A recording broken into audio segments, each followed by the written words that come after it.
মুসলিমদেরকে নৃশংসভাবে হত্যা এবং নারী বিশেষ কমিশন যে প্রতিবেদন জমা দিয়েছে যে অধিকারদেরকে শ্রমিকের মর্যাদা দিতে হবে এবং নারীদের সকল ক্ষেত্রে সমাধিকার প্রতিষ্ঠা করতে হবে, যা সম্পূর্ণ প্রাণ রয়েছে।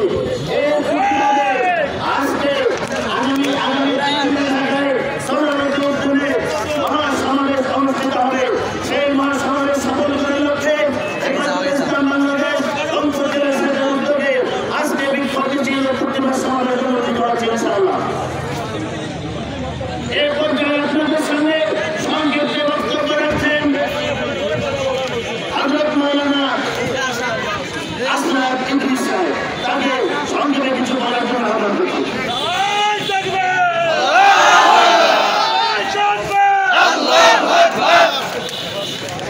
نحمده ونصلي على رسوله الكريم أما بعد أعوذ بالله من الشيطان الرجيم بسم الله الرحمن الرحيم يا أيها الذين آمنوا ادخلوا في السلم كافة ولا تتبعوا خطوات الشيطان صدق الله العظيم হেফাজতে ইসলাম বাংলাদেশ রংপুর মহানগর শাখার উদ্যোগে আয়োজিত আজকের এই বিক্ষোভ মিছিল ও প্রতিবাদ সমাজে উপস্থিত হযরত উলামায়ে কেরাম, উপস্থিত চৌধুরী জনতা, ছাত্র জনতা, সকলকে জানাই আন্তরিক মোবারকবাদ অভিনন্দন।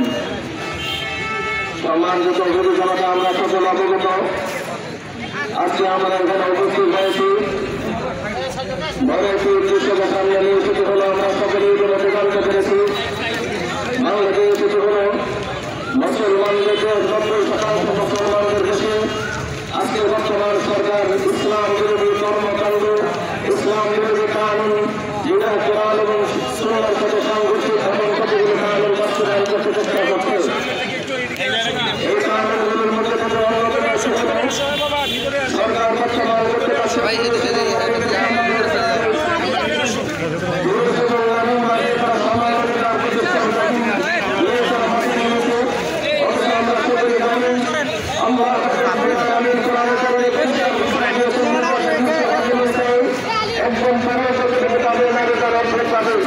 সুতরাং আজকে যদি নারী এবং পুরুষের সমান আইন বাস্তবায়ন হয় তাহলে সরাসরি কোরআনের সাথে সংঘর্ষ হবে।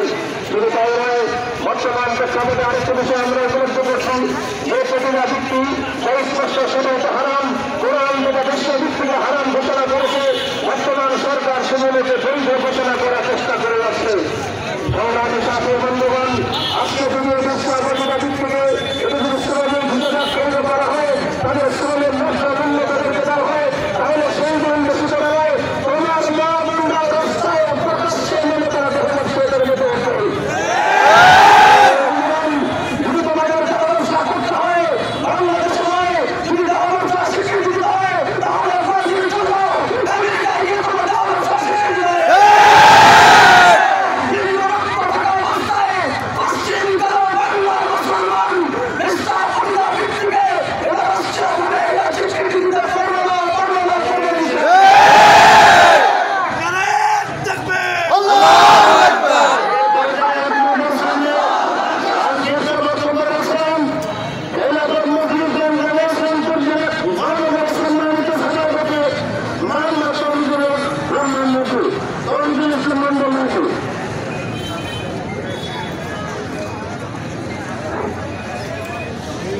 আসসালামু আলাইকুম ওয়া রাহমাতুল্লাহ। সংগ্রামী রঙ্গবাসী, মুসলিম উম্মাহ এক অস্থির সময়ে বিচরণ করছে। বিশ্ব মুসলিম উম্মাহ আজকে ঘরে ঘরে পৃথিবীর প্রান্তরে প্রান্তরে নির্যাতিত নিষ্কাশিত হচ্ছে। আমরা বা ঘরের বাইরে ফিলিস্তিনে যেমন আগ্রাসনের শিকার হয়েছি, ভারতে ওয়াকফ আইনের মাধ্যমে মুসলমানদের সম্পত্তি থেকে বিতাড়িত হচ্ছে। সেই একই সময় বাংলাদেশে অন্তর্বর্তী সরকারের একটি কমিশন গঠন হচ্ছে, নারী বিষয়ক কমিশন। এই নারী বিষয়ক কমিশনে আমার একটা প্রস্তাব এবং প্রতিবেদন পেশ করছে, সেখানে মুসলমানদের কোরআন সুন্নাহ করেছে এই কমিশন প্রতিবেদন পেশ করছে।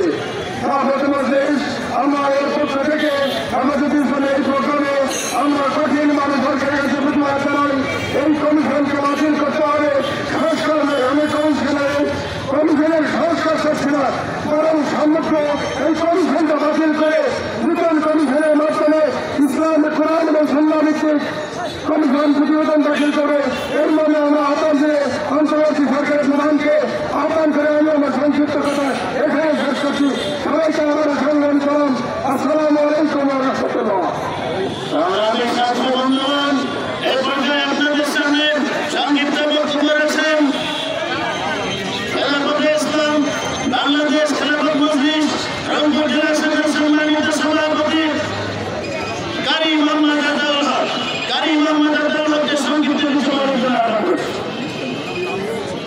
আসসালামু আলাইকুম ওয়া রাহমাতুল্লাহি ওয়া বারাকাতুহু। সালামের সাথী বন্ধুগণ, হেফাজতে ইসলাম বাংলাদেশ এদেশে প্রান্তীয় সংগঠন, এটি একটু রাজনৈতিক সংগঠন। এই দেশ দেশে সকল ধর্মের মানুষ শান্তিপূর্ণভাবে বসবাস করে। এখানে মুসলমানে বসবাস করে, হিন্দু সম্প্রদায়ের লোকের বসবাস করে, খ্রিস্টান সম্প্রদায়ের লোকের বসবাস করে, বৌদ্ধ ধর্মের লোকের বসবাস করে, শিখ ধর্মের লোকের বসবাস করে। বাংলাদেশ হিসাবে আমরা একই মেয়ের সন্তানের মতো আমরা শান্তিপূর্ণভাবে বসবাস করে আসি। কিন্তু মনে রাখতে হবে, এদেশে যেহেতু 90% মুসলমান বসবাস করে, অতএব এদেশের সকল ক্ষেত্রে, সকল আইনের ক্ষেত্রে মুসলমানদের সাহায্য কমিশন তাদের কৃষি কালচারকে সংরক্ষণ করতে হবে। আমরা যখন জানতে পেরেছি এই নারী নীতিগুলোর মধ্যে এমন কিছু ধারা রয়েছে যার সম্পূর্ণ কোরআন হাদিস বিরোধী। এদেশের মানুষ কোরআন হাদিস বিরোধী কোন আইন কানুন দেখতে চায় না। যদি আমাদের চরিত্র চালানো হয়, আমরা রক্ত দিয়ে থাকিব ইনশাআল্লাহ।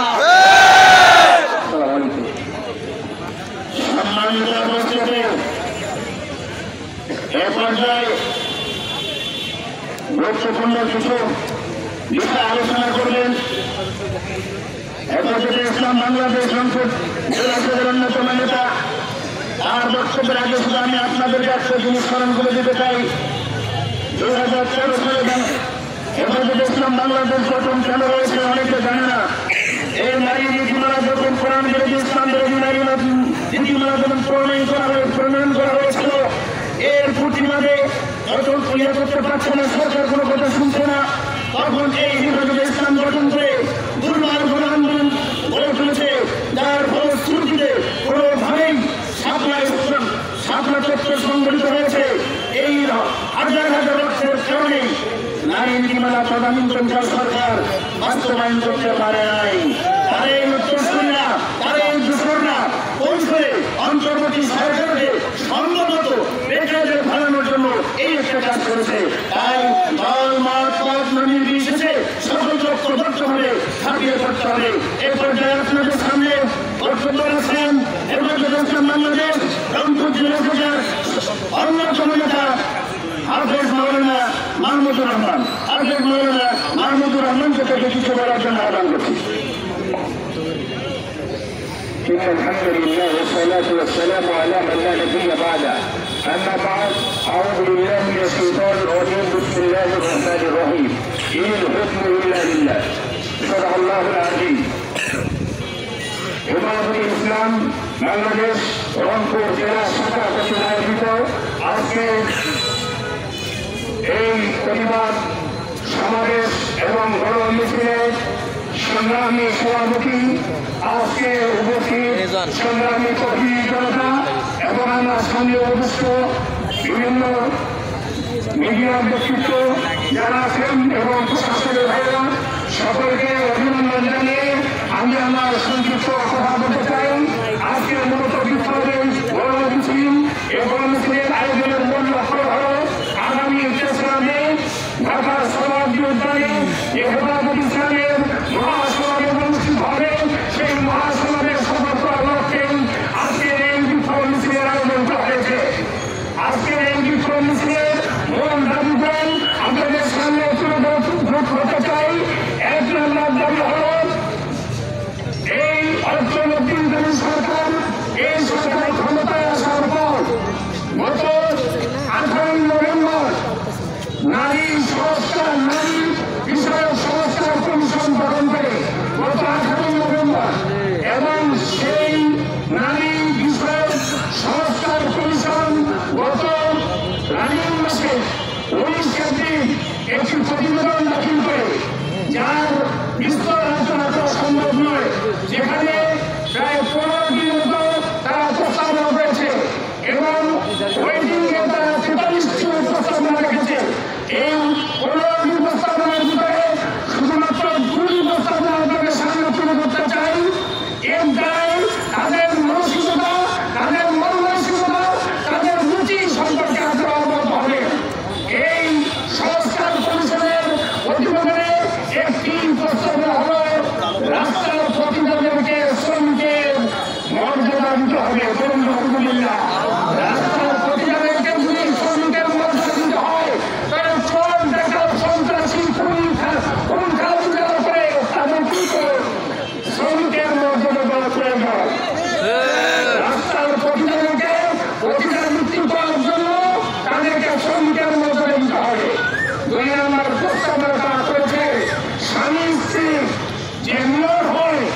যদি স্বামী জোরপূর্বক করে তার জন্ম হয়রানি হবে সম্পূর্ণ প্রাণ বিরোধী একটি আইন। এই আইনে যে সংস্কার কৌশল গ্রহণ করা হয়েছে, যে সমস্ত মহিলাদেরকে নিয়ে এই সংস্কার আপনার এই সংস্কার কৌশল গ্রহণ করা হয়েছে, আমি চিন্তা করে দেখেছি বাংলাদেশে কয়েকজন মহিলা থাকলে বাংলাদেশের সরকারের কর্তব্য হবে না। এরা নতুনভাবে এই কাজ করেনি, বরং দূর থেকে তারা চেষ্টা চালিয়ে আসছে। তারা এই ফেস্টিভ্যালের সময়ও তারা এই কাজ করেছে, করতে পারেনি। এই অন্তর্বর্তী সরকারকে তারা বিভিন্ন এড়িয়ে বেরিয়ে এটা বুঝাতে চায়। এটাকে এই কমিশনের প্রস্তাবনা বাতিল করতে হবে এবং কমিশনকে বাতিল করতে হবে। 2 নম্বর হল আপনার বহুত্ববাদের যে সংবিধান আছে এটাকে বাতিল করে আল্লাহর উপর আস্থার পূর্ণ বহাল করতে হবে। 3 নম্বর ফ্যাসিবাদের আমলে যত দায়িত্ব মামলা হয়েছে এই মামলাগুলোকে প্রত্যাহার করতে হবে। রাজত্বের গণহারে যেভাবে হত্যা করা হয়েছে প্রতিটি হত্যার বিচার করতে হবে। এবং 4 নম্বরে ফিলিস্তিনের মুসলমানদের উপর এবং ভারতের মুসলমানদের উপর যে বর্বরচিত যে হামলা, তাদের খুন, গণহত্যা বন্ধ করতে হবে। এই 4টি দাবি নিয়েই আমাদের আজকের এই বিক্ষোভ মিছিলের আয়োজন। আমরা সবাই